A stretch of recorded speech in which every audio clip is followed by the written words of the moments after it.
tell you now is later that I've got a cold. Therefore, we will have to ask your indulgence if the Greek gets a little flat or something of that nature. We have a very interesting subject, however, and one which I believe has been rather generally neglected. And to begin with, naturally our interest lies in Greek religion and philosophy. We must therefore realize that modern man, Western man in particular, knows very little about Greek religion, although he has some knowledge of Greek philosophy. The reason he knows almost nothing of Greek religion is because he has assumed that Greek mythology is Greek religion, and this is not true. We must begin to separate these values clearly in our own thinking. Greek mythology has come down to us as a wonderful collection of fables. Many of them, like the fables of Aesop, with considerable moral and ethical significance. Some of them, like the great epics of Homer, so stately that they seem for a moment to be scriptural. And we have difficulty in not recognizing or accepting in them the deepest convictions of a people. But the fact remains that these epics, these poems, and these dramas are not Greek religion. We must also point out that of all peoples known to us, the Greeks matured in a somewhat different way from nearly any other culture group. If Greece attained distinction among men, it was largely as the result of a conspiracy of efforts arising within the Greek consciousness itself. Actually, the Greek civilization was created by artists. It was created by musicians, dramatists, mathematicians. It was created by philosophers and even artisans. And all these together created Greek religion. Religion came from the motion of the people rather than heavily bestowed by some strange and distant power or circumstance. Therefore, I think we should bear in mind that when we think of gods and refer to the Greeks, we must not fall into our own semantic trap and assume that their gods were like our gods. On the other hand, we must not fall into another dilemma, which even dear old Dr. Schweitzer seems to have fallen into, namely, that there must be a similarity between our gods and the gods of other men, or else the other men have no gods. That is another mistake. Too common, too easy for us to accept. Actually, our theology is peculiar to our own culture. Greek religion was peculiar to Greek culture. And we were not only unfortunate in the necessity for translating Greek into Latin, and finally Latin into a rather horrible medieval English, we were further unfortunate in the fact that the translators, step by step of this procedure, were almost all against their subject. It was very essential to them, as they formed this literary bridge between two cultures, to discredit the spiritual attainments of the non-Christian world. The Greeks were pagans, and their translators and their perpetuators were not of kindred belief. Thus, while men gladly and happily accepted Greek art and culture in many ways, and were proud to buy Greek statuary or have their children educated by Greek tutors, they did not want to touch or mention the horrible subject of Greek religion. Thus, Greek religion fell upon evil times in the very process of its descent from ancient to modern days. Now, when we speak about Greek religion now, what are we actually talking about? We are talking about a people without a creed. Now, that is something that's hard for us to understand. A people without a Decalogue, or a Sermon on the Mount, or without an Old Testament or a New Testament. A people without what we would term a messianic revelation. A people who never heard of the idea of religious intolerance. A people who did not recognize or realize that they could be orthodox or unorthodox. My, what blessed problems they escaped. A people, as one writer has pointed out, that could persecute a man for 10,000 reasons, but religion was never one of them. And because of this attitude, what was the religion of a Greek who was perfectly satisfied to let any man believe as he pleased? To our day, he would be lukewarm, lacking in real ecclesiastical zeal, and would be a very bad evangelist for any creed. But the Greek was not evangelizing anything. His religion was a strangely abstract quality in his life. Perhaps one of the reasons why he found no reason to defend it is because it was impregnable in its own right. It was not something that had to be saved every weekend, nor was it something in which religion itself was always trying to save someone else every weekend.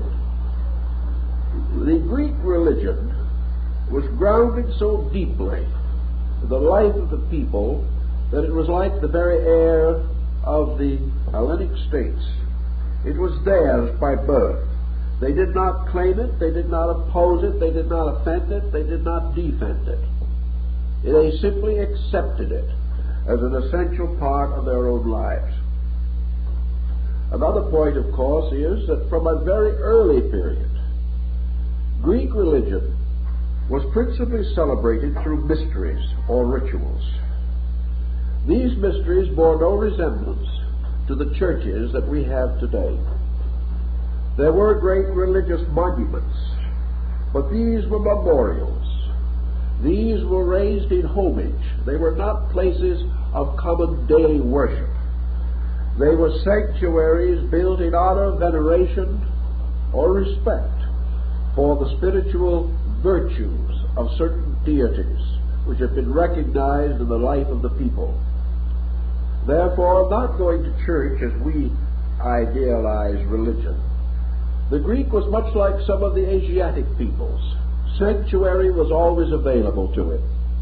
He could go any time he wanted to, and he could sit quietly or kneel quietly in a holy place and have communion with himself. No one bothered him, no one talked to him. His religion was between him and his God. If he asked for help, there were priests to attend him, or to prepare certain sacrifices that he might desire to have prepared. But if he wished to be alone and commune with his God, no one asked him why or what was the purpose of his visit. They did not ask him his faith. If he was a Hindu and wished to be in the Greek temple, it was enough that he wished to be there. There was no discussion, and never an effort to try to convert him from some other faith to theirs. Now, we would say that such a religion would hardly have much vitality, but it had a very strange vitality. First of all, it was lifted above every pettiness by which we create controversy and gradually corrupt the overtones of our religious beliefs. Men did not belittle it, berate it. They could not write histories of it or read histories of it written in blood. These things were separate, distinct, and apart.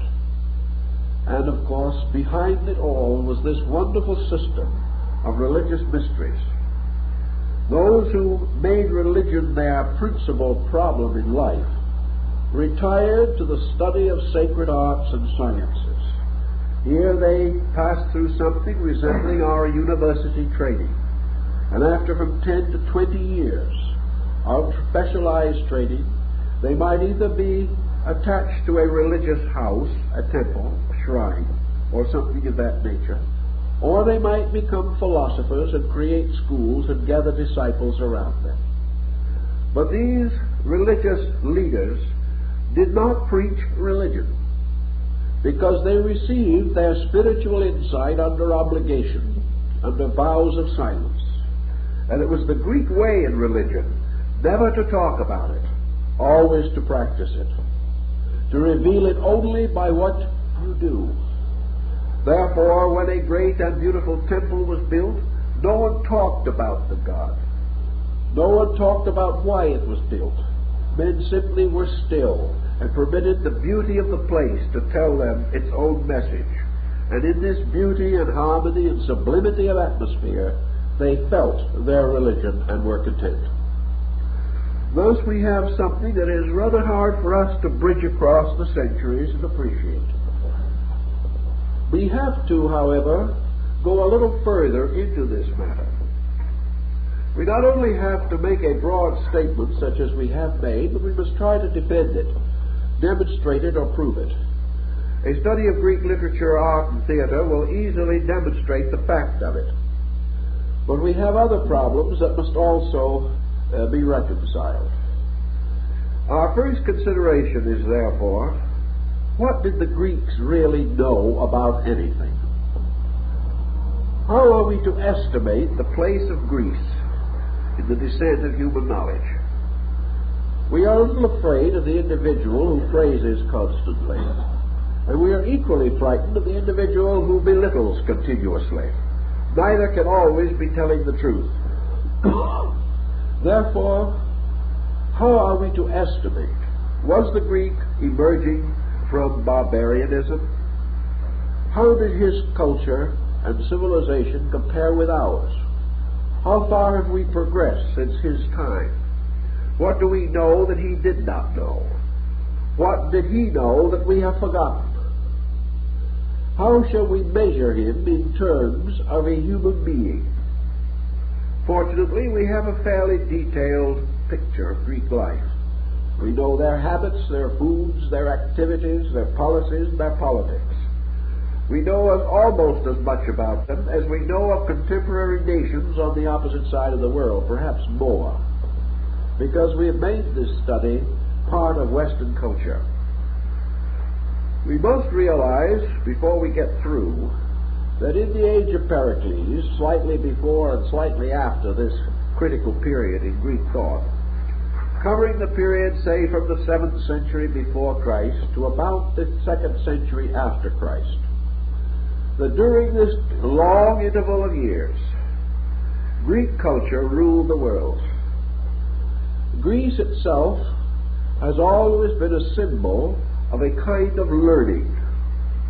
It has always represented wisdom, and most of our concepts of knowledge have originated in Greek terms, Greek symbols, Greek concepts. Most of all, perhaps, we are indebted to Greece for the rise of the great philosophical systems which have become in their turn the foundations of modern science. When we read the writings of Plato or Aristotle, Socrates or Euclid, we know that we are not reading the writings of a novice. We are reading the writings of a highly mature human being. We are reading words and thoughts that we must ponder even now, after nearly 2,500 years. We read in these writings thoughts, ideas that have dawned upon us within the last 5 years. We recognize, therefore, that our Greeks were in general able to produce outstanding creative intellects, outstanding in a way somewhat different from ours. We have builded well, but we have builded upon foundations set forth by others. Among these Greeks, there were builders who created their own foundations, who gave us the principles which we have since been able to apply to innumerable ends. We have today countless mathematical formulas, but the Greeks apparently gave us mathematics. We have many, many chemical formulas, But the Greeks gave us the great concepts behind these formulas. The same way in medicine and art. We've had many great artists in the world, but the Greek canons of art have never been entirely excelled. Thus we have in the period we call the Age of Pericles in Greece, estimated at 500, conservatively speaking, of the world's greatest original thinkers living together in a span of 300 years. If we scattered these thinkers out over 2,500 years, we would still feel that we were living in a period of extraordinary enlightenment. But here we have these immortals compressed into a few centuries, leaving an imperishable mark upon practically every form of knowledge that we know. We therefore cannot regard these as children, nor can we assume that they were stupid followers of stupid leaders. We cannot read the Statesman and Republic of Plato without realizing that we are dealing with a statesman, that we are dealing with a person to whom the problems of our day would not be unfamiliar, and that many of the principles set forth by him must either ultimately be adapted and adopted, or else our way of government will collapse. We have not outgrown these pioneers. We have simply come to ride over them and accept as immediate heroes those who have cribbed from the earlier authors. But actually, when we look back, we can say Greece was like the very contour of its land. Parts of it were low, and somewhere in the height and high parts of it rose the Olympian peaks, which reached practically into heaven and were the abodes of the gods. I think we must admit that in modern man has diversified the advantages of culture far more than the Greeks did. The Greek had his heroes, he had his wise men, but he had his slaves. Today, man has slowly brought knowledge as far as possible to nearly all members of cultured groups. And where the knowledge is not inadequate, it is being improved until it will be. Whereas in those days, knowledge was rested in small groups. This we know. This was the way of that time.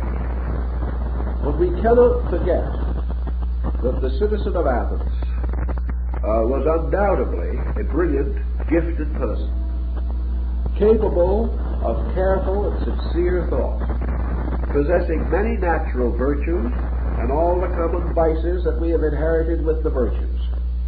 Well, we do recognize that the Greek was a mature person. He was no more a child than we are. He was no more an adolescent than we are. And that the few hundred years that have elapsed since the rise and fall of Greek culture have not changed the essential picture of human life to any marked degree.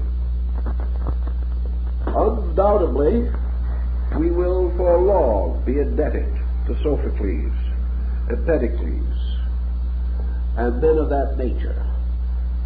We will have Aristophanes. We will have the great playwrights, the great poets, the great epic thinkers. And we will recognize the genius of these men. And we will know that they could not have lived in a wilderness, because genius must arise in an atmosphere in some way compatible and suitable to its own production. If then these people were not barbarians, unless we likewise wish to be considered barbarians for the same offenses, then it is difficult to imagine that they would have permitted their religion to fall into the common mythology which we know. We find the poets making use of mythological terms. We find the dramatists doing likewise, and even the philosophers and the statesmen. Yet as we study these terms and the uses of them in drama, we must be careful that we do not assume that these dramatic usages shall be regarded as the highest and fullest and most complete statement of ideas, for they are not. We cannot afford to be in the position that we might be in sometime, 2,000 years from now, if someone should look around and say, yes, the American man, the Western man in the 20th century had three gods he devoutly worshipped and built temples for, and among others he worshipped a dove, which he called the Holy Ghost. Now this would not be true, yet it could well arise in our thinking. It could arise in the thinking of future man. If we wish to belittle the beliefs of others, we can do it in that way. Yet with mature thought, we would know that such could not be the intention. And we know that the people of Greece did not intend to assume that their myths and legends were a true and proper statement of their religions and philosophies. These legends and fables had accumulated as folklore from the innumerable provinces and tribes that finally met together to form the ultimate state of the Greek Confederation. These various groups had their old legends, their wonderful accounts, which associated with every area of their land, just as we have the legends of the Rhine, or we can find a defined group of legends along the Mississippi River. If we can't find any others, we can find the ones Mark Twain left there. We can also find legends among our American Indians. We can find them everywhere. But these legends amuse the children and are a constant source of conversation, but are not the sober expression of our sincere and most earnest thinking. Yet because they were so used as a kind of alphabet, as these religious emblems and symbols certainly meant something in particular to the people of their own time, it is probably well for us to go a little further in this, because we are actually dealing with a kind of emblematic alphabet, a kind of language which perhaps originated in the mystery system itself, so that those who knew could communicate ideas under names. Those who did not know could not penetrate the inner form of the story. Thus we have religious allegory. We have simple statements used to conceal great and wonderful truths. Nor should we assume for a moment that this was limited to the Greeks, for we find it referred to definitely in the New Testament, where Jesus himself makes use of the allegory form, where he says, "This is the parable, the seed is the word of God." He is therefore not talking about a plant in the earth, but of something else, using a simple figure to represent it. The Greeks had long mastered this art, which perhaps they borrowed from the Egyptians, who had known it before them. Thus we cannot assume that these Greeks were quite as naive as we think they were. As a strengthening point in favor of our position, let us think now in terms of the great cosmogonists and cosmologists among the Greeks, to see if we can discover evidences to support the idea that they were persons of discreet mind and proper learning in their own right. Probably one of the best of these ancient writers was Hesiod, who has left us the great Theogony, which is the story of the creation of the universe and of the gods and of mankind.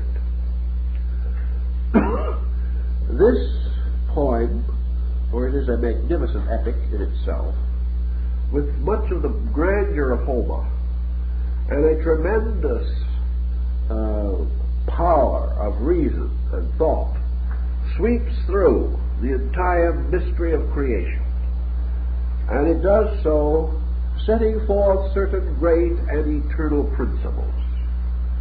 And if these principles are set forth allegorically, Certainly we must admit that the same had to be true in the opening chapters of Genesis, which we cannot expect to have everyone take literally. Hesiod gives us a wonderful sweep of Greek creative religious thought. And we must also bear in mind the contribution of Pythagoras of Samos, who was perhaps one of the first to explore the order and arrangement of the solar system. We know now that Pythagoras, 600 years before the beginning of the Christian era, taught heliocentric astronomy. That is, knew that the planets moved around the sun, something for which men much later were burned at the stake. We also realize that Pythagoras was a magnificent mathematician, astronomer, physicist, that he was a musician, a musicologist of excellence. This man was not a follower of old folklore, but a great scholar in his own right. We also have the tremendous documents of Plato and Socrates relating to universal order, and the final gathering of all these principles together by the Neoplatonists of Alexandria and Athens. From the study, therefore, of the serious writings of these people, we realize that they had a profound understanding of the structure of the universe, of the nature of man, and of many other things. That such understanding would be in complete conflict with the idea that they actually and factually believed that the Olympian court was held on the top of a mountain, and that the gods and goddesses engaged in the various banquetings and activities with which we so generally and humanly associate them. Such is simply not conceivable. And the sooner we wake up to this, the sooner we will begin to recognize the latent possibilities in Greek mythology as a clue to forms of basic learning. Following in the works, therefore, of Plotinus and Proclus, the Platonic successors, basing their terms also upon Hesiod, and to a measure upon Homer. But in Homer the religious factors are very largely subordinated, although the entire work has tremendous formula meaning if you wish to go into the rituals and search for that meaning. If we wish to leave aside for a moment these things and go on to our search for core, we must therefore pause with the Orphics, the followers of the Thracian bard Orpheus. Orpheus is a very mysterious person who it is almost impossible to date. Perhaps he lived sometime between the 9th and 14th centuries BC. He came from a distant place, and he brought with him a mystical religion, which he gave to the Greeks. The original meetings of these Orphic rites were nocturnal, held in secret places, and associated with music, the dance, and poetry. The hymns of Orpheus are among the most precious monuments of literature. But this Orpheus, strange, obscure though he may be, was the one who first apparently revealed to the Greeks the internal mystical content of their basic folklore, and perhaps opened to them the psychological doors of their own inner lives.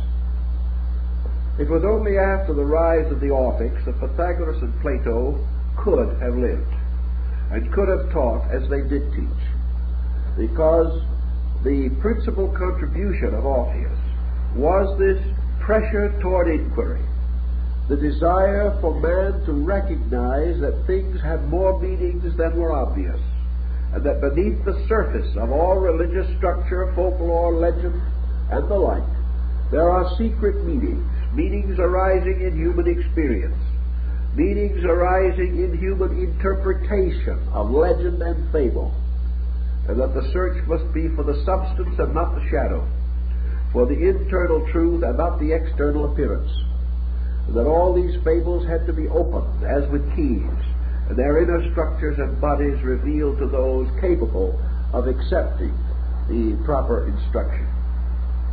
So the Orphics made possible the rise of our investigation of Greek religion.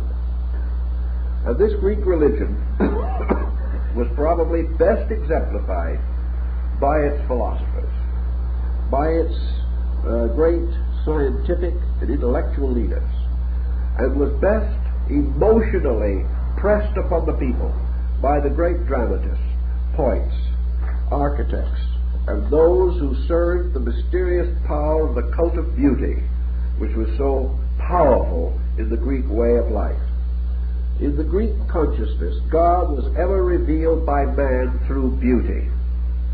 Man, therefore, creating the appearance of beauty, or releasing beauty, was forever serving deity.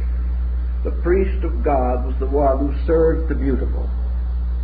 And beauty might be of the intellect, it might be of the emotions, it might be of the body, it might be of harmony and order. Whatever this beauty might be, it must be served, for it is the divine in all things. To go to the Greek religion, therefore, it may be best, perhaps, to conceive of it as a kind of extensive monadology. The monadology of Baron Wilhelm von Leibniz is indicative of this subject. Monadology is a concept that all things exist in the form of monads, or of totalities. The totality or unity is always the total sum and substance of a thing. And that, as Leibniz points out, all things are in themselves monadal. That is, they are wholenesses. They are units within units, or surrounded by other units. And just as matter is composed of an infinite number of minute invisible particles, each in itself complete, although it combines to create a substance dissimilar in appearance to the elements producing or causing it, still, this monadology means that all things arise from unities, or in unities, and that therefore there is a master plan behind everything in nature. And that master plan is totality, wholeness, unity, oneness, or as Pythagoras calls it, the monad. And it is from the Pythagorean term, the monad, that the monadology concept arose. The monad, according to Pythagoras, is the one in terms of the total, or the all. The monad is different, therefore, from the unit. And there is this same difference as between unity and unit. A unit is one. A unity is one. But the unit is a one separate or dissimilar from other things. A unity is a one which is a total of all other things in itself. Therefore, the monad is the one in the terms of wholeness. It is the one in the terms of that to which there can be no second, anytime, anywhere. That there can be no duality involving two totalities. The Greeks at an early day of their thinking came to the realization that the root of existence lay in a one for which there was no two. And how to explain this and to discover it rested with Pythagoras. He said, certainly we have diversity, we have number, we have many. We say many from one. But let us follow the Greek thought and say many in one. Because in the Greek concept, the primary monad is never divided. It may allow or permit a certain division within itself, but of its own nature it is always forever one. All the confusion and diffusion of life, things scattered to innumerable extremes and extremities, still must bear witness to the fact that the one is undivided. This one, therefore, is a kind of total in which all things exist substantially, and essentially. And to this one, which is the primal or eternal monad, the Greeks assigned the concept of God. Anyone who assumes that the Greeks were not aware of one deity is mistaken. All you have to do is read your Plato and Socrates to know that this is not so. For they were fully aware of the existence of one deity. The difficulty lay in the fact that they were so aware of this mystery that they declared it profitless to attempt to explain it. That this totality is best understood and best conceived if we make no effort to interpret it.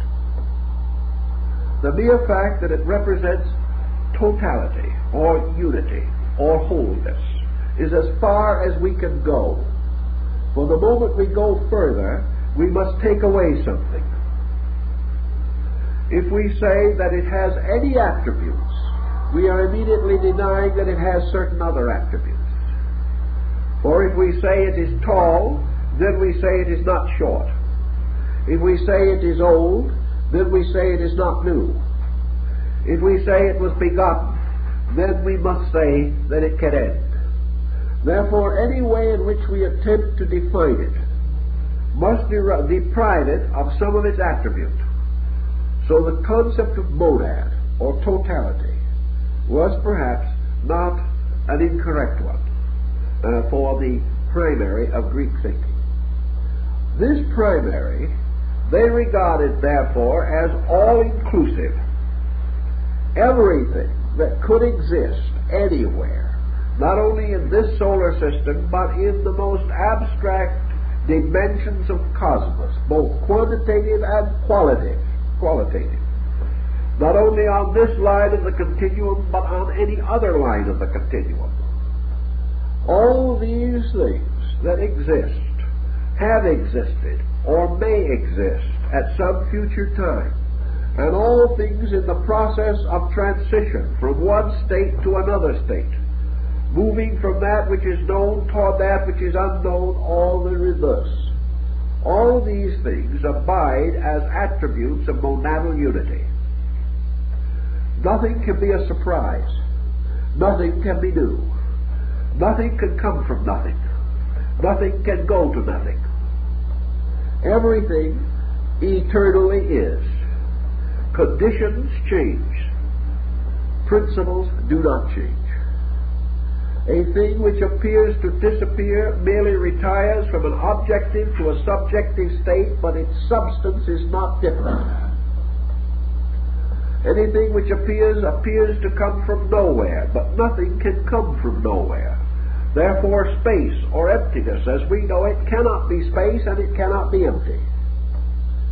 Actually, therefore, we live within a total monadal substance, of which its primary attribute, cognizable to us, is infinite potential. There is no limit to what it can be. There is no way of measuring what it has been. There's no way of solving really what it is. But whatever thing has been, is, or will be, has always existed within it, as the oak tree has always existed within the acorn. And within this magnificent, total, monadic unity, all qualified existence rises and falls, begins and ends. But that which is this monadal substance cannot rise or fall, cannot begin or end, and is referred to by Plato as the eternal animal. An animal from anima, meaning the animated being, or the eternal world soul, crawling forever through space. Having bestowed upon this, therefore, one peculiar power, the Greek felt he had done about all he could.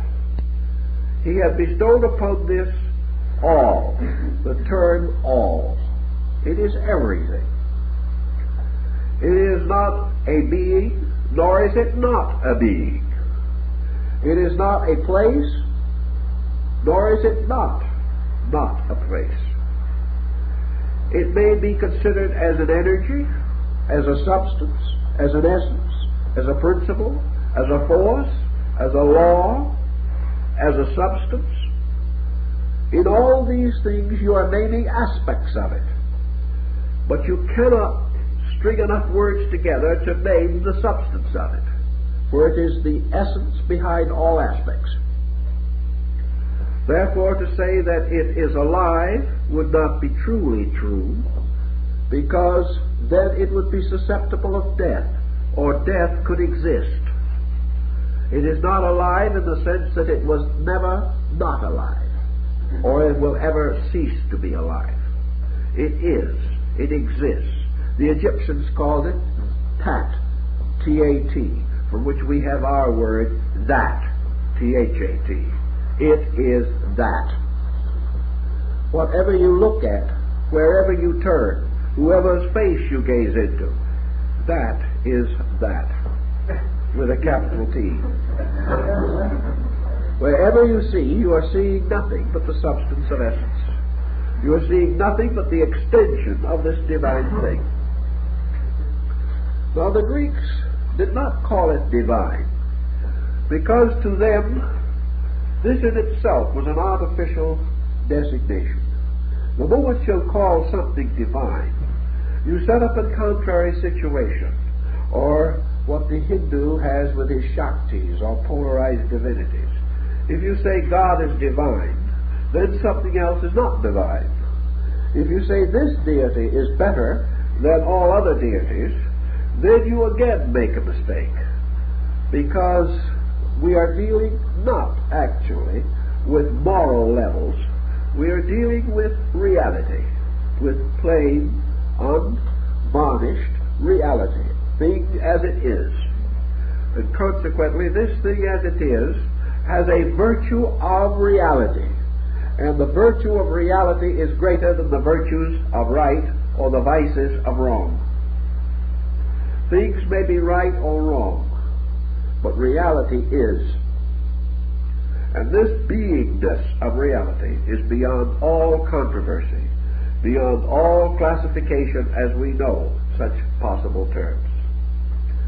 So in finding or searching for a word, or a phrase, or a term suitable for this, the philosophers, and to a measure at least the Orphics, came upon a simple statement for this particular level, this total monadal essence.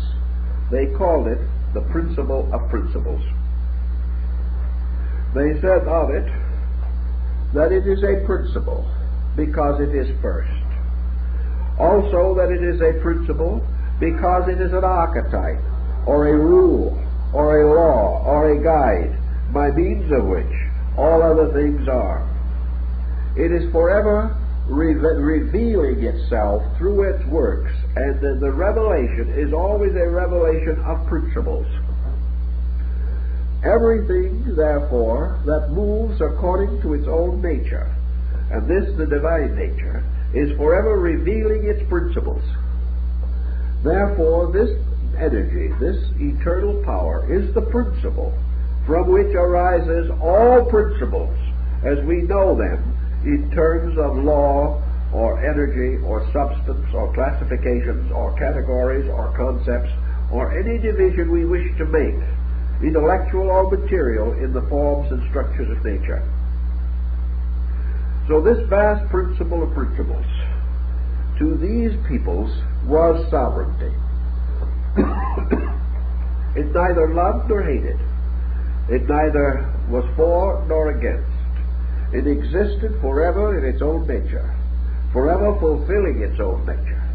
And therefore everything which it did of itself and by itself, and because of the principle of principles by which it operated, everything so done, so produced, so engineered, so manifested, had to be good, because there can be no other principle in nature.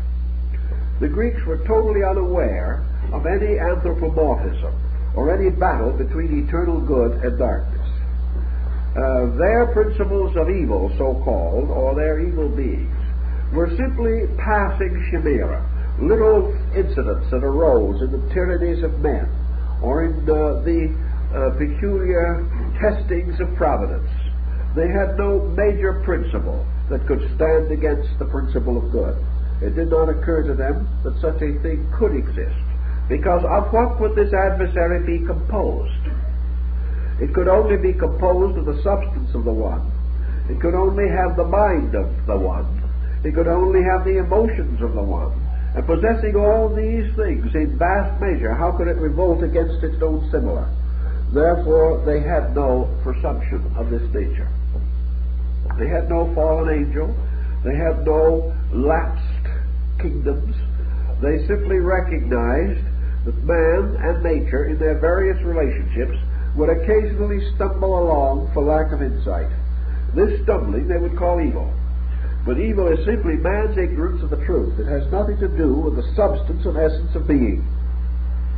Evil is man's misuse of the principle, through ignorance or through selfishness. And as a result of misuse, the principle, instead of working with him, turns against him, or seems to do so. It does not move at all. He has turned against it by the misuse of its principles. This results in the good appearing to be bad.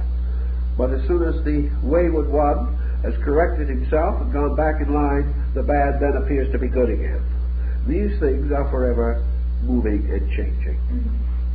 So we have at the beginning this eternal monad. And the Greek poets, now coming to the aid of the philosophers and the various scholars of different calibers, tried to understand the nature of this principle of principles. And they frequently referred to it as all-present night. They often referred to it as darkness. Not the darkness of man's concept, but the darkness from which light was born. Because lights flare up and disappear, but the great mother night goes on forever. And it is in this mother night, or in this great sovereign darkness, that the principle of principles has its proper abiding place. Not only because this darkness appears to be the lack of light, but more correctly and completely, this darkness is man's lack of insight, whereby it is impossible for him to apperceive that which is concealed within the substance of cause. So of this great principle of principles, man is forever dark, because this is wrapped in its own inscrutability, which is the great night, and the great darkness that envelops all things, and in which all light has its day, but in turn and in time night returns. So the Orphics wrote beautiful hymns to gracious night, the mother of gods and men, the mother of all creatures that exist in time and space.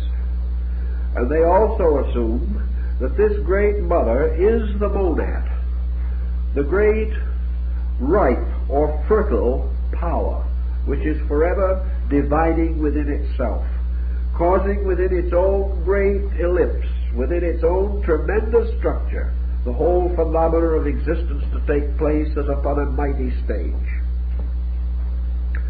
When the Greeks began to contemplate this mystery, they realized that it began in its own inscrutable self, in its own nature, and that there existed first, as Pythagoras points out, that from the monad, which is the inscrutable principle of principles, there must emerge the possibility of duality.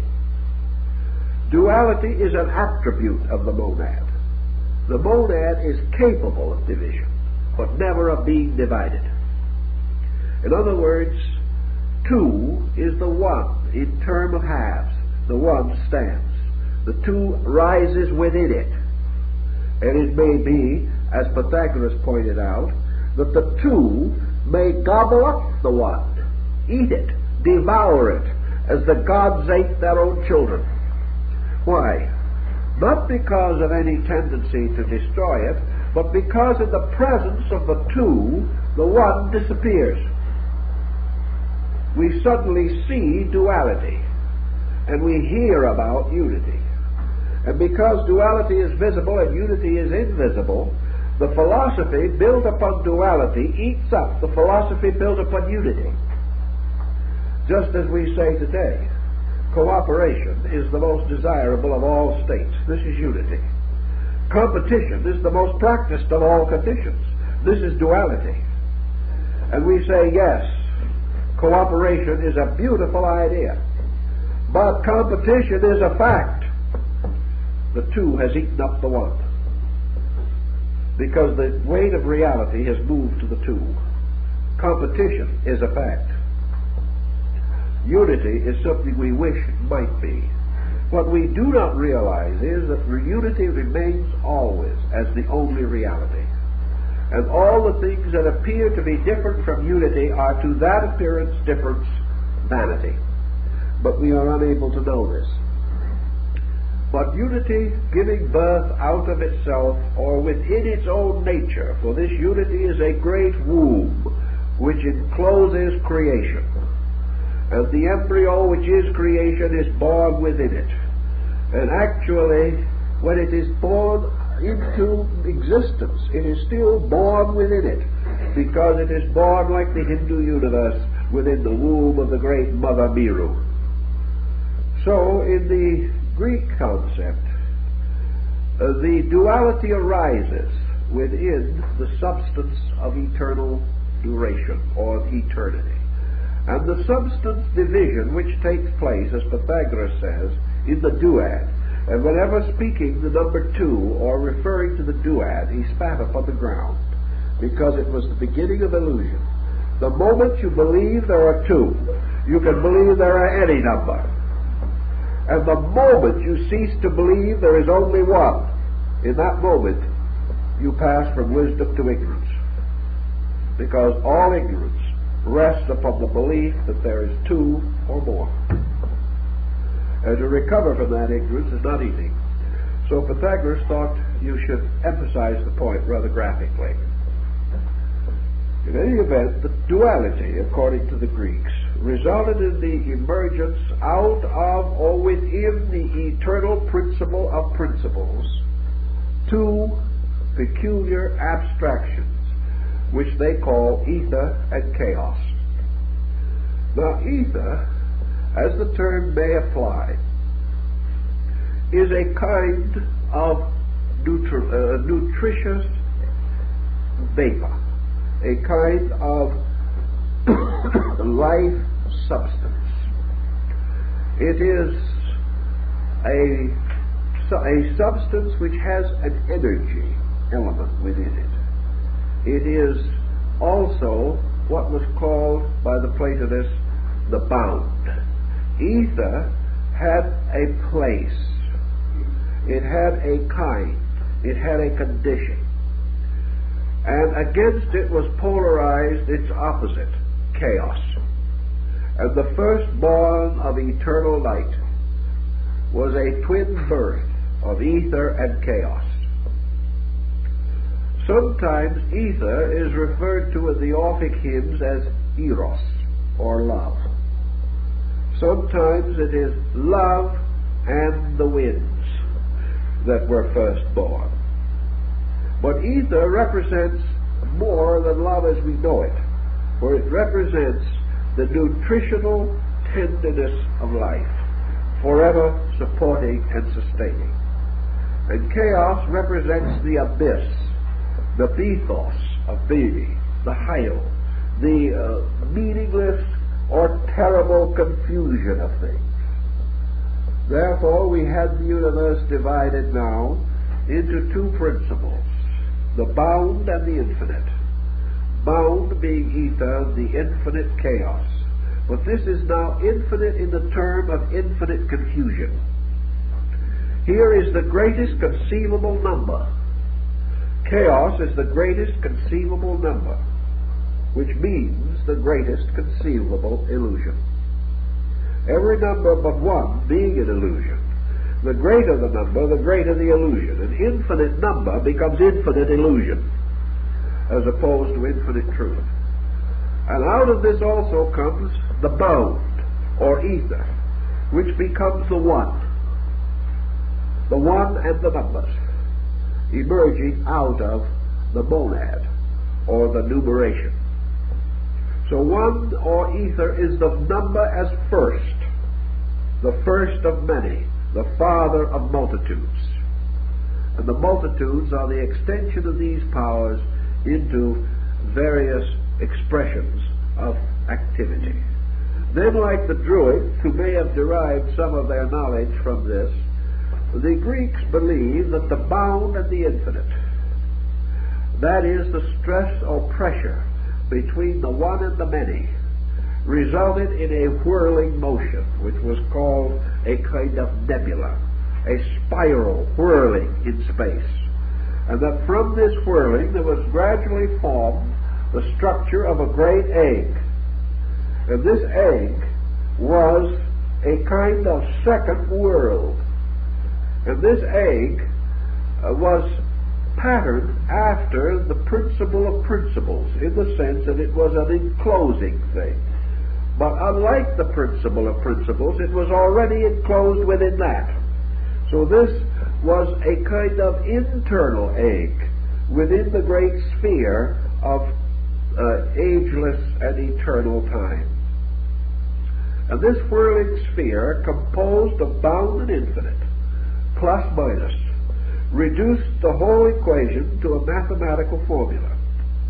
And then, as this reached a certain degree of intensity, or densification, the egg broke. And from the egg burst the great deity Pleiades.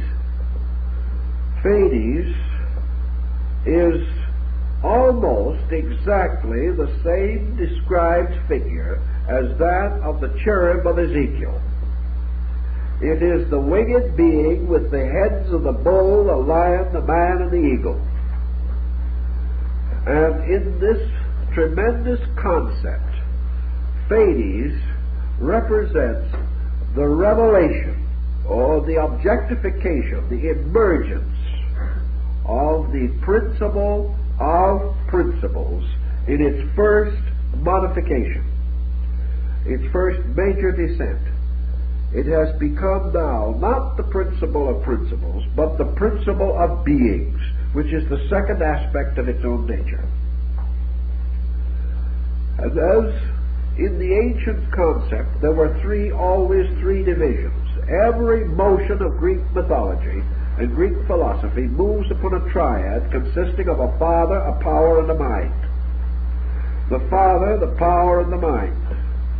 Now, in this particular concept of things, the father is our principle of principles. The power that comes forth from that is the whirling of ether and chaos and the production of the egg. From the egg bursts the mind, Pleiades, radiant with all the attributes from which are to emerge the concept of a rational world. Now, Pleiades, therefore, becomes the principle of principles in its aspect as now the principle of being, and in its further aspect of universal mind. This, however, is divine mind, resting eternally in the principle of principles. Nothing that we have now discussed has been seen by the eyes of man at any time from the dawn of things.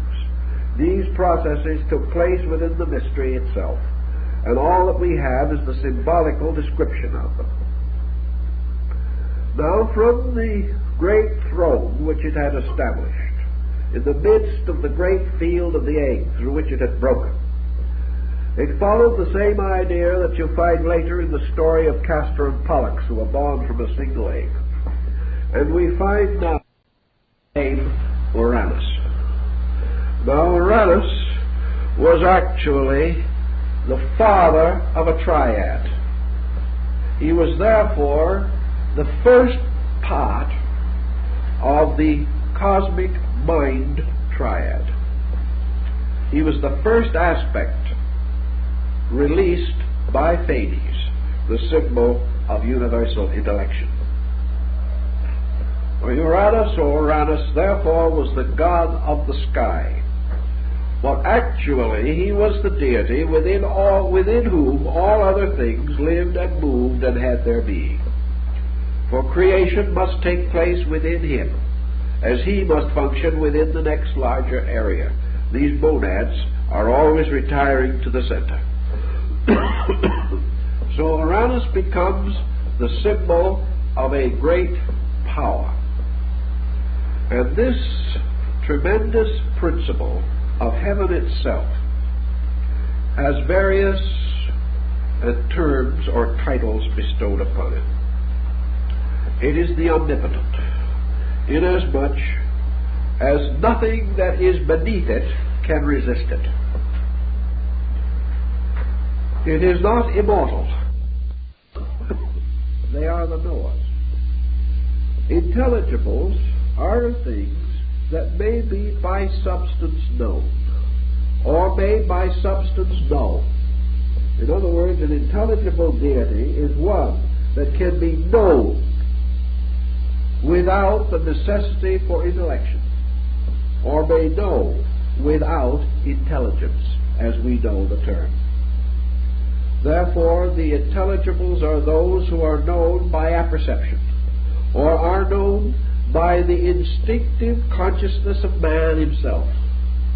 Beings that you do not define by thought, but you learn of by experience, by inwardly perceiving the fact, not by ordinary reason or rationalization, but more by mystical experience, by flash of divine insight, as the prophets of old, or the sages, who talked with the great ones, according to the scriptural writings of most people.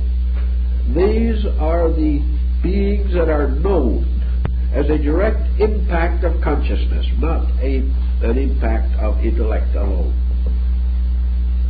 So Uranus, the great symbol of heaven, was therefore the master of the great court in which the stars were innumerable courtiers and gods over which he presided. And in this great world which he was master over, there was one thing, however, which he could not master, because he was not immortal. And the thing that everything is a slave to who is not immortal is time. Time, regardless of vastness of duration, destroys ultimately anything that is destructible within time. So Uranus, according to the Greeks, the sky in infinite motion, by the fact that it possessed infinite motivation and mutation within itself, whether it knew it or not, inevitably became a clock. These time mysteries arose out of the very motions of the heavenly bodies themselves.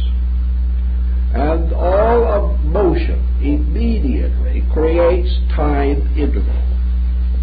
Therefore, Uranus was the father of Cronus, who was the symbol of time. Now, Cronus is spelled in two ways, either with a K or with a C. And Cronus spelled with a K is not merely the Greek form of the Latin. The Greeks themselves recognized two forms of the deity, although we use the two forms of spelling as the simplest way of differentiating them. This would not be quite in the Greek way, but it helps us not to confuse the two names. The Greeks recognized a Cronus that represented a principle of time, and then a Cronus that simply represented the movement of time itself. One was the law behind time, and the other was time in its own natural motions. The law behind time is wise and deep and mysterious, but time itself is a despot, the reaper. And those who do not understand the law will hate the manifestation. But those that understand the law will know why the operation of it is the greater good. But man must know the principle or the power behind things in order to become aware of their goodness or their necessity or their nobility. So Cronus becomes now the second aspect of a triad. And of course, remember that each of these triads branches off and has secondary triads dependent upon it, but we cannot pause for those at the moment.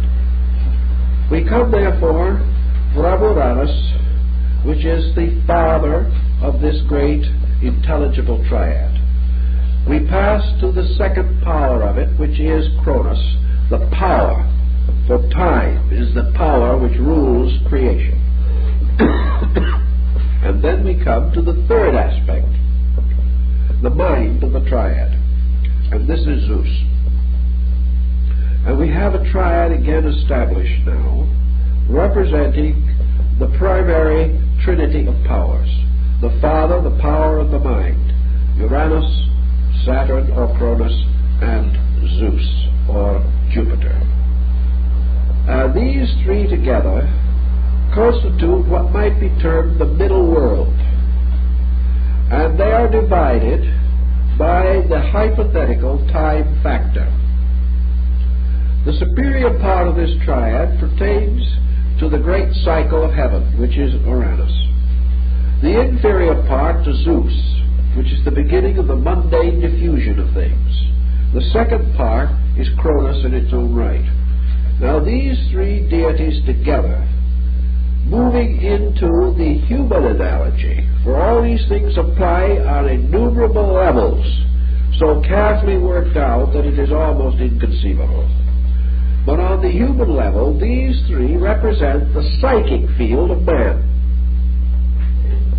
We therefore have man located between three tremendously contending parts of his own nature. We have the psychological emergency created in man by time, the resistance of ambition to time. We find the human soul having its actual terrible journey through time, the seeking to escape time, and the tyranny of mind in the more material sense that we know it in. So we have these three great dynasts that take over the universe. We have Thales, the splendid symbol of cosmic intellect, universal divine mind, creating a world in which this divine mind is divided into three parts. And these three parts may well be represented by the superconscious mind as Uranus, the conscious mind as, in this case, Zeus, and the subconscious mind by Cronus, the peculiar binding factor which holds these things together. For we must realize that in the development of the human mind, the conscious mind, was the last to appear, not in the middle, as might be implied from our placing the term consciousness between unconscious and superconscious. These terms are more or less obsolete in psychology, but they will help us to orient this concept in Greek mythology or Greek religious philosophy. So we have that part of mind which contemplates the nature of reality within itself. And we have Uranus, who, so to say, dreams the creation of the world. The mind which of itself never actually changes, but permeates through into the conditions set up within itself. We have this mind suddenly bound by the limitation of time. We find that which is neither old nor new suddenly becoming old and new. We find time taking up the tyranny over the universe, as represented by Saturn or Cronus. And then we find, in turn, the kingdom taken from Cronus, as Cronus took it from his father, and the kingdom turned over to Zeus. And why was the kingdom in this case turned over to Zeus? simply because in the procedures of these things, they must come out of time, the primary production of mind moving with time, and that is law and order. Consequently, out of the various subjectives and the various mysteries of things arises the demiurgic power, the orderer, the organizer, that which comes forth to make all things possible, to make all things reasonable. Therefore, we have Zeus emerge as human consciousness emerges in the process of maturity. So in the Greek philosophy, man as a spiritual being has always a certain divine consciousness natural to him, which would correspond to Uranus. He descends into the mystery of generation, as Narcissus, looking at his image in the pool, falls in and drowns. He then has another kind of mind, the mind of death, the mind of the reaper, or the mind of disillusionment and despair, Saturn or Cronus. And having therefore attained a new position, having ascended to a middle distance between heaven and earth, he then becomes a human mind. And by taking his human mind, he disposes of the phantoms of the superior and the inferior, and locks himself into the true concern of his own kind, which is the appearance of the universe of Zeus. Zeus is called the Demiurgus because he is the secondary leader of the world. He is secondary in the sense that he represents an intellect, that he represents the entire world embodied in a being. And at the moment he appears as such, he immediately has to become a triad also, because he has to be a father, a power, and a mind in himself. And in creating the father, power, and mind triad out of Zeus, the ancients came with the three divisions of the lower world: Zeus Poseidon, and Zeus Hades. These were the three forms of Jupiter. Zeus was the airy power of the mind, Poseidon the watery power of the mind, and Hades the earthy power of the mind. Therefore, Hades also became the symbol of the underworld. And in our understanding of the Greek myths, we realize that Zeus Hades, the lord of the underworld, is actually the ruler of the sublunary sphere of mankind.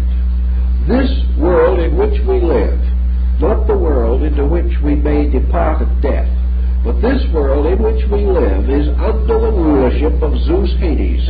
This is his world. This is the world of the dead. Beyond it and around it is a great psychic sphere ruled by Poseidon, which is the abode of heroes. For you will remember that Odysseus was a hero of the order of Poseidon, and for offending the Lord of the Seas, he was sent upon the perilous and terrible journey in which it seemed that the oceans were bent upon his destruction.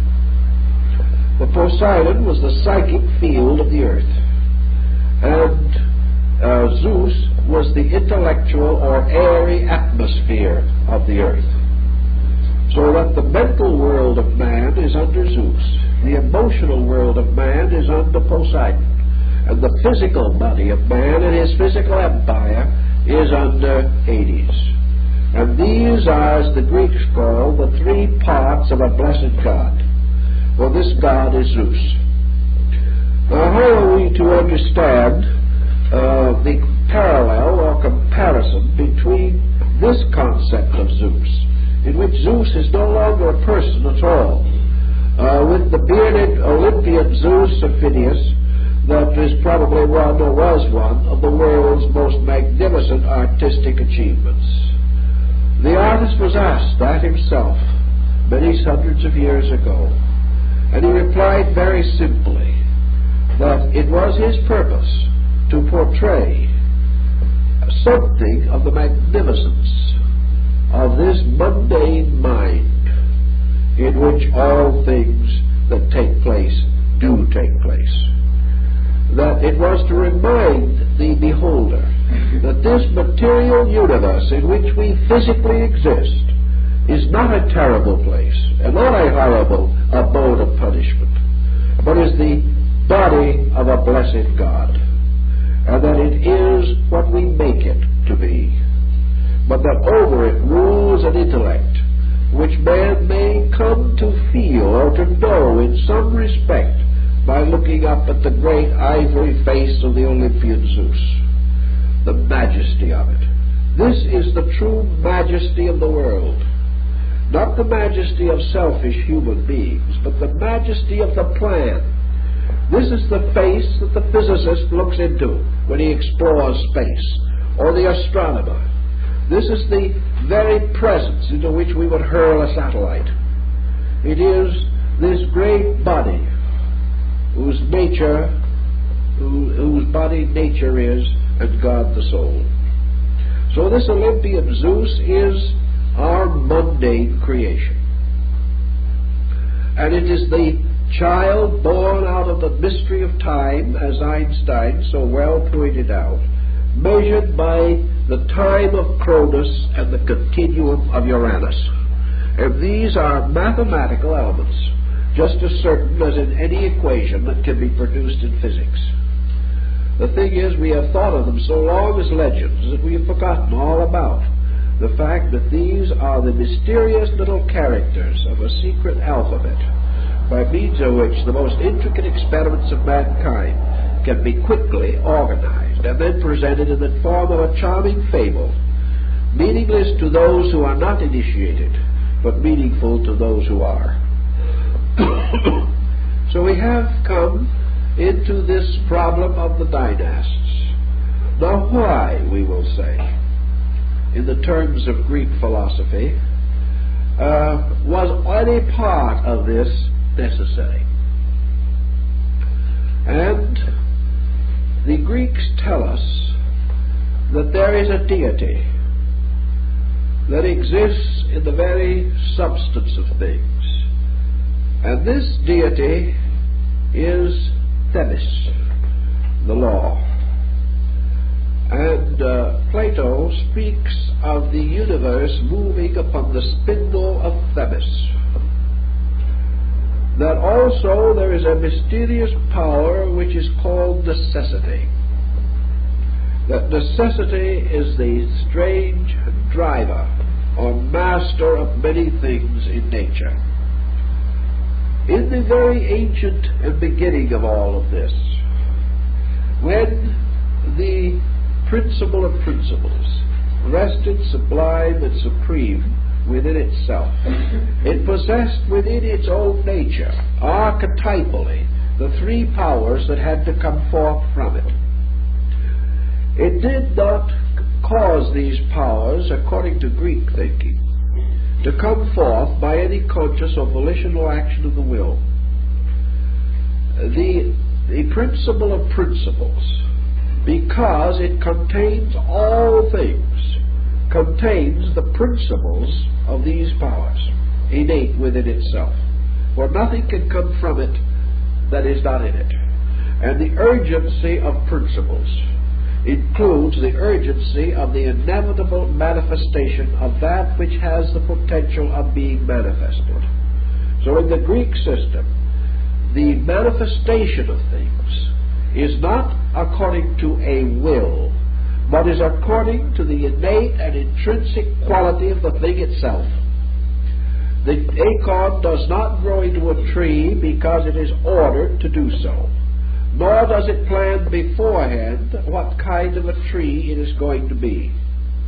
It possesses the principle of growth, and it is simply true to that principle. And by fulfilling its own inevitable purpose, it becomes in due time a magnificent tree if all the circumstances are propitious. Therefore, creation is a tree with its root in the principle of principles.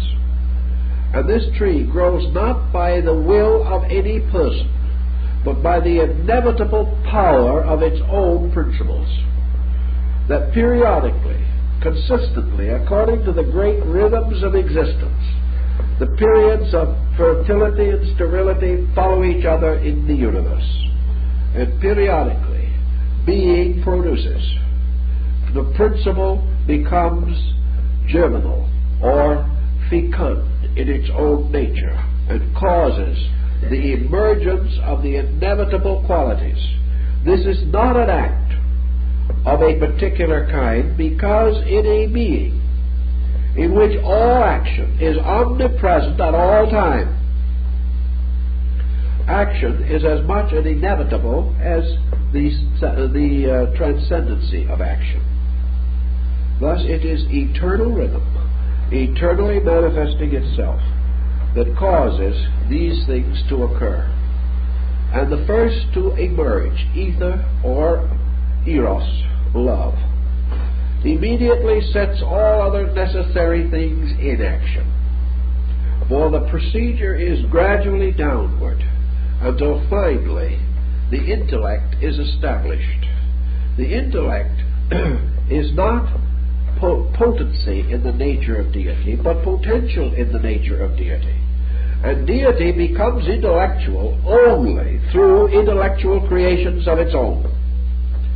Therefore, a deity, the principle of principles, which may not know itself, is known by its own progeny, because it is the privilege of the progeny to release these powers.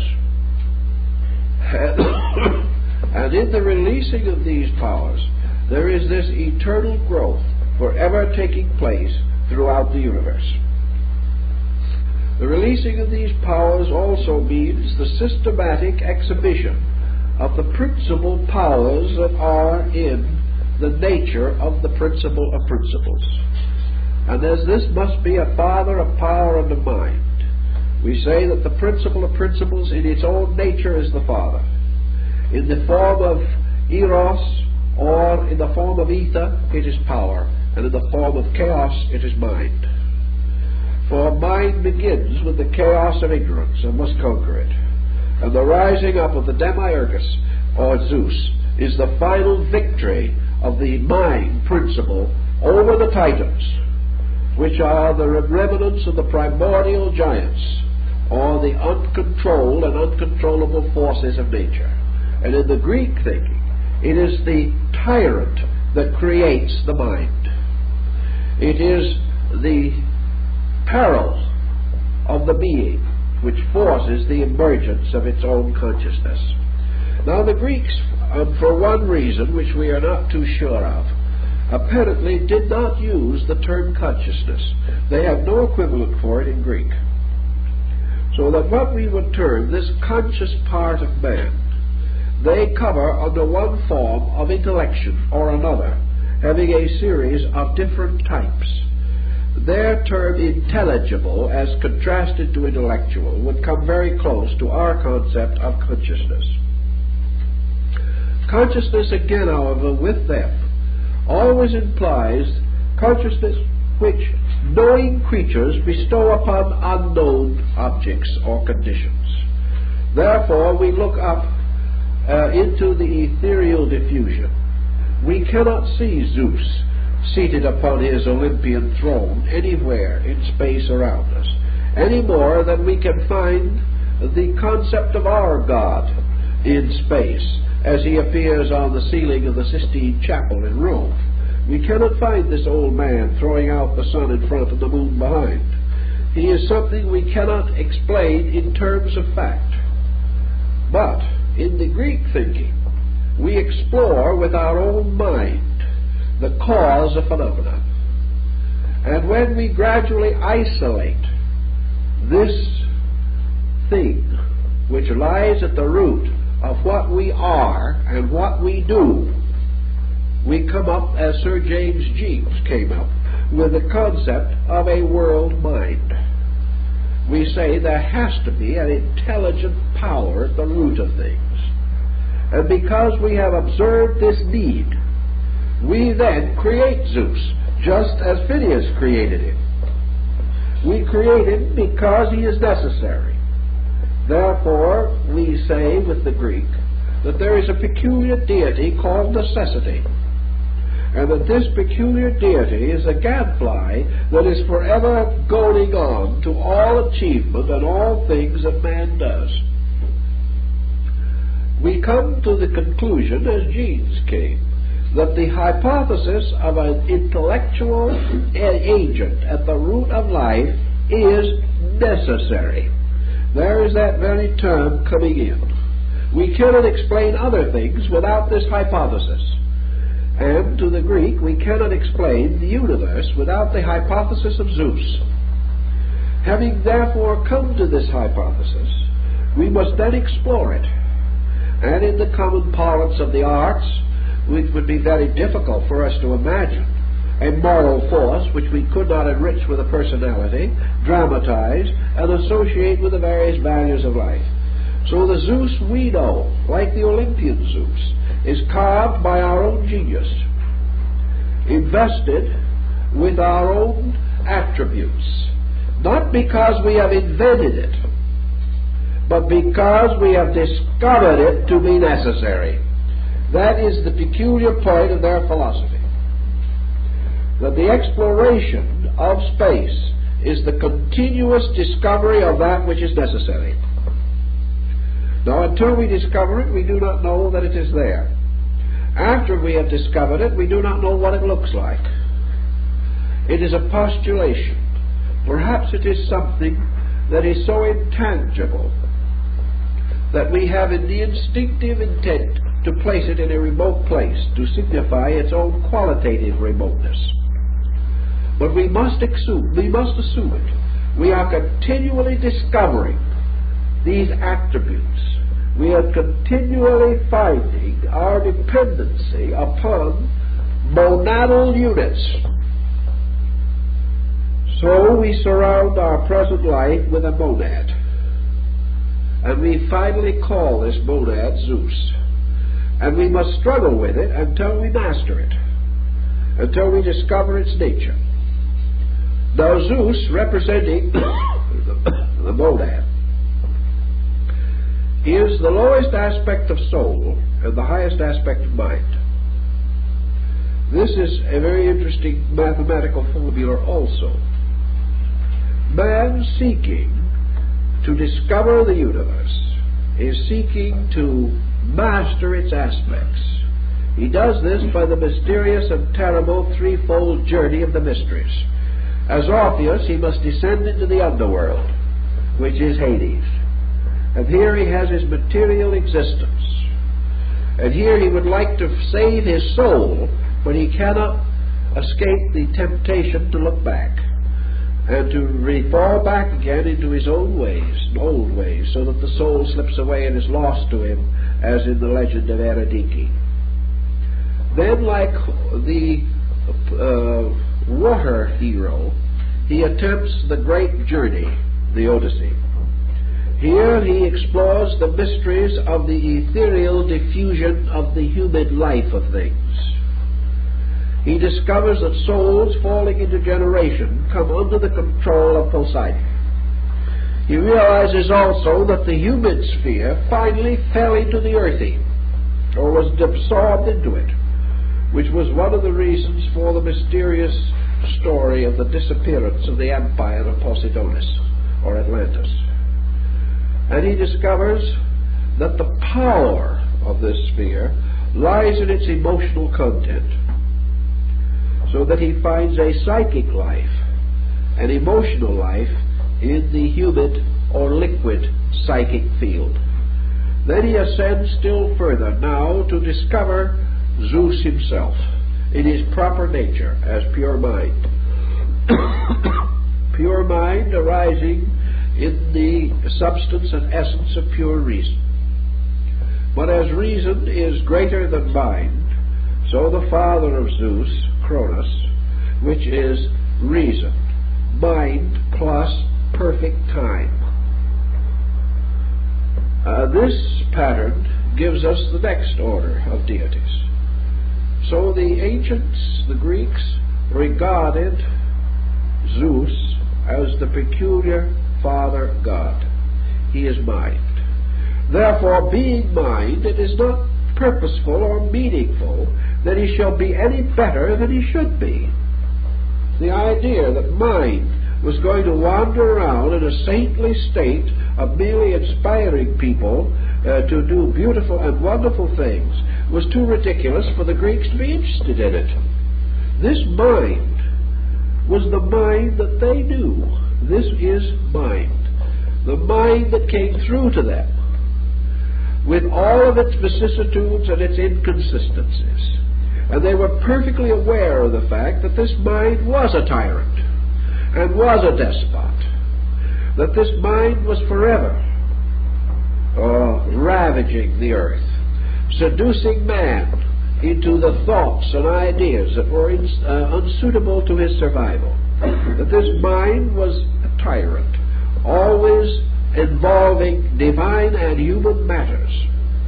And all the legends of Zeus and his involvements in human affairs are perfectly proper when you realize the Greek says this: the only mind that I know is the mind that I am. If I place any blessedness upon this mind, I am projecting it. But if I move with this mind, I shall discover it. And in the Greek point, therefore, necessity constantly pressed on to the discovery. When man is perfect, he will then come into a concept of a perfect mind. Until then, he cannot. So Zeus is the mind as it is, the mind that plagues us all, the mind that manifests through to us as our politicians, as our warmongers, as our strikesters, shall we call them, at the present time in the food markets. All these things represent the story, the struggle, the conflict, the ups and downs, the good, the bad, the humor, the tragedy. And yet all of this suspended from one point, the despotism of the intellect. Each individual in every one of these situations is right. And because he is right, he is Zeus, sitting on his little throne and doing things that other people do not approve of, but getting away with them because he has the power to do so. Yet this Zeus is not all bad. He is in many ways a very commendable character, because like mind, he makes possible many good things. And he makes possible, among other things, the protection and preservation of Dionysos Zagros, the Savior God. Because it is this mind that out of its own struggles and its own miseries and its own misfortunes also has the strange knack of raising up the heroes, the men who are forgotten, persecuted, martyred in their own day, live on to be remembered. Each human mind is wrong, but the mass of human mind is a little wiser than any part of itself. And we see this constantly. Temporarily we reward the wrong person, but in the long run the false and the true are strangely sifted out. So this mind also, like Zeus, has a ponderous power of justice in the root of itself. And it's this justice that causes Zeus to call in the help of Thetis or Thebes, the law, in all these different problems that arise, just as Wotan called upon Erder, the great Earth Mother, for wisdom and leadership in the emergencies of his living. Zeus, then, is not any more peculiar than the principle as we know it for which he stands. Yet he is divine and he is royal, because he is born to us from a superior power. He has been preserved to us by a strategy, for his mother substituted a stone in order that he should not be devoured by his own father. Cronus, in order to prevent the universe from falling into the power of man's mind, devoured all his own children. He did this in the same way that time, it is said, eats up everything that is generated by it. Time devours all of its own progeny. But here we have another phase of a very well-known story about a couple in the Garden of Eden. And this couple was warned that there was certain fruit they should not eat. But they ate that fruit anyway. And the great powers said that they must not eat this fruit, because they would then become as gods, knowing good and evil. Now you would have thought the gods would have wanted them to. Nice, happy, good gods should have wanted that. But instead of that, Adam and Eve were punished. And later, when Prometheus brought the flame in a hollow reed from heaven and gave it to man, giving him the power of internal light, Prometheus himself was punished by being crucified upon a rock of Mount Caucasus, and the vulture placed forever gnawing upon his liver, from which he was ultimately to be saved only by the intercession of Hercules. But in any event, the point of the matter is that mind taking over or usurping the kingdom of Cronus was a very strategic and important thing in Greek thinking. It was mind taking over and conquering the mystery of time. Now, mind taking over or escaping time meant a great deal if we begin to understand it, because man is a time-born, time-bound creature.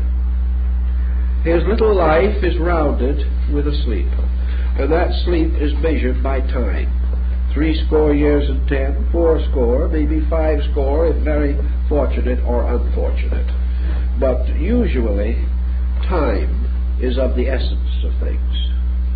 In this time tyranny, therefore, mind finds itself allotted a span in which it must achieve.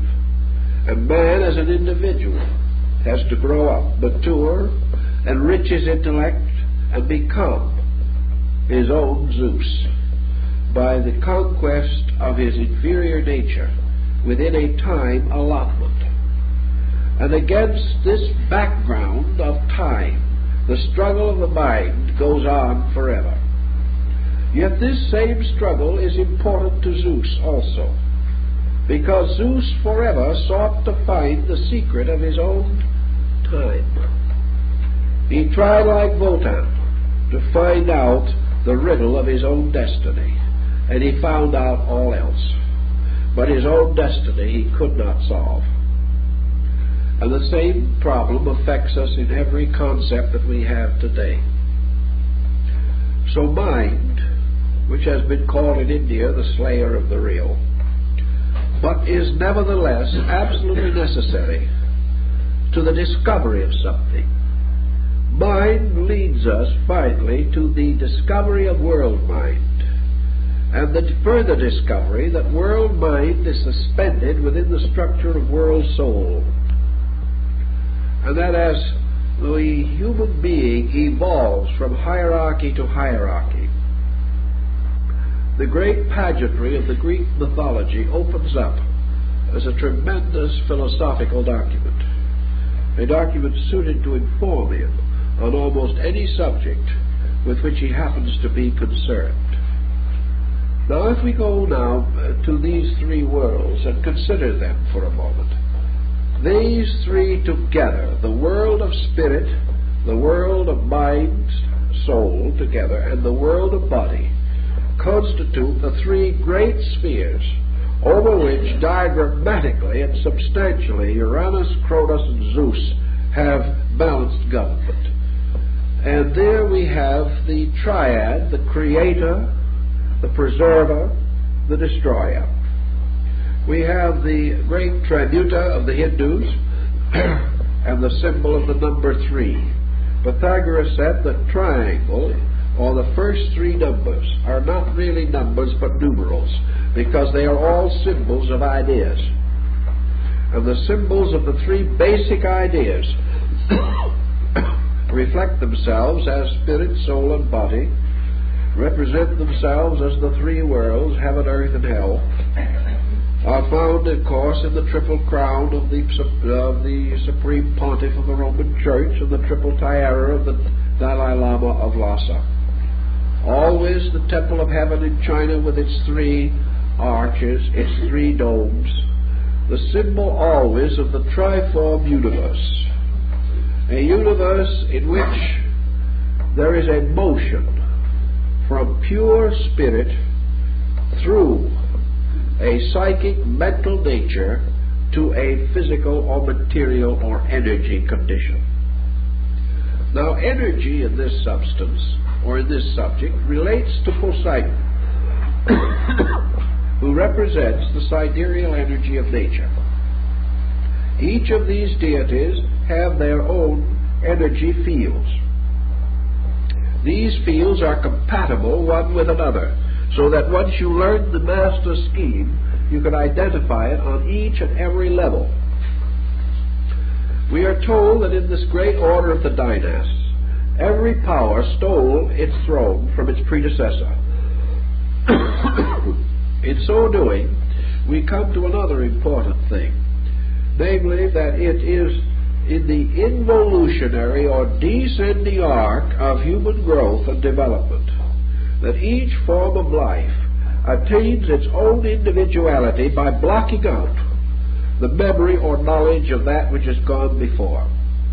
If, for example, into this mortal sphere as we know it now, into the world of Zeus Hades, man could bring the memory of his previous state, he could not be captured here.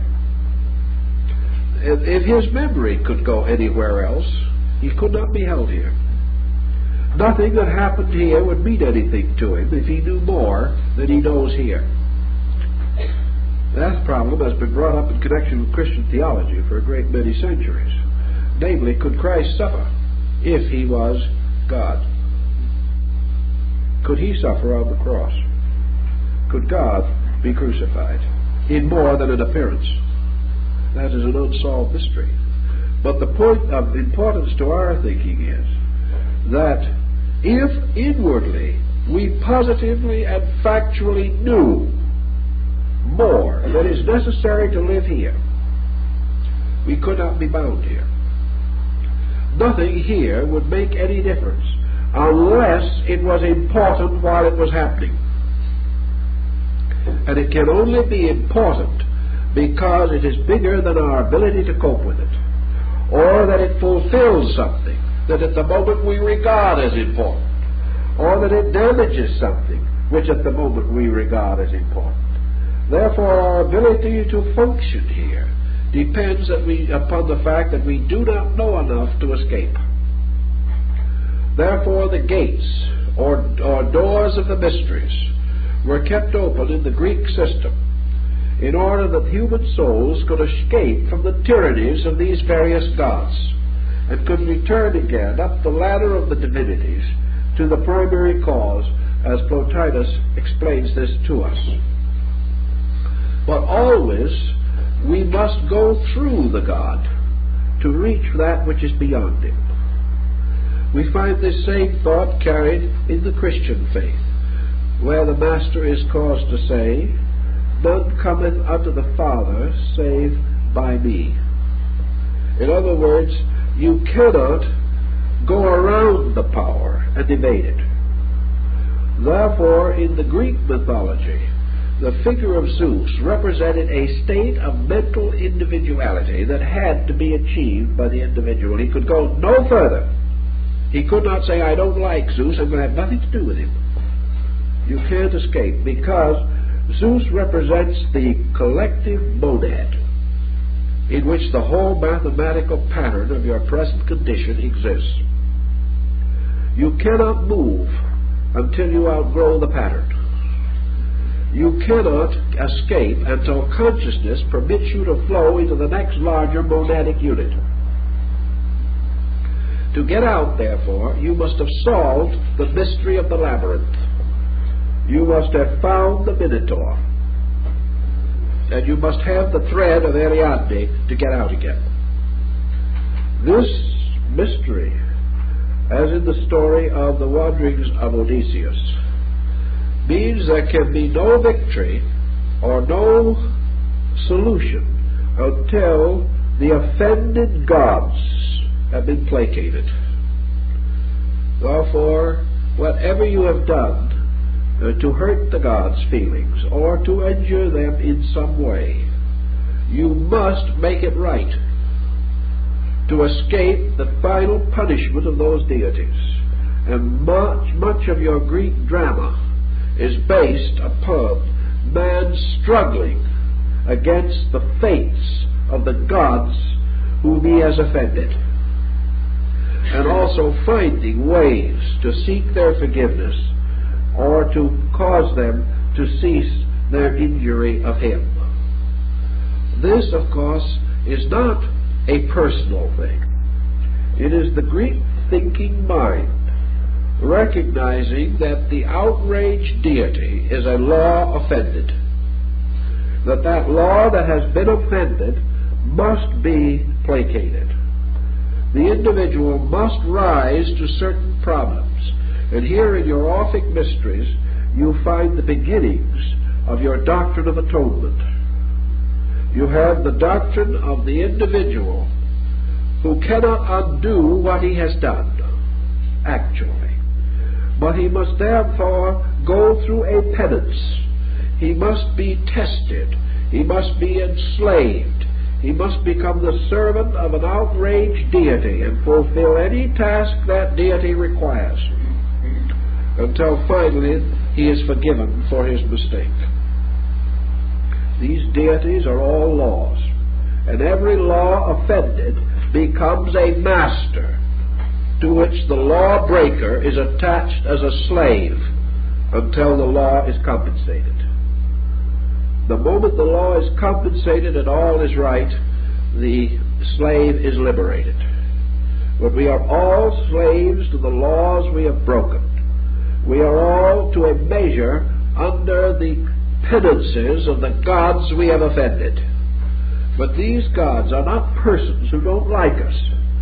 These gods are the great triune principle of principles, operating on various levels of existence, which through ignorance or perversion we have offended. And by necessity we must correct our mistake.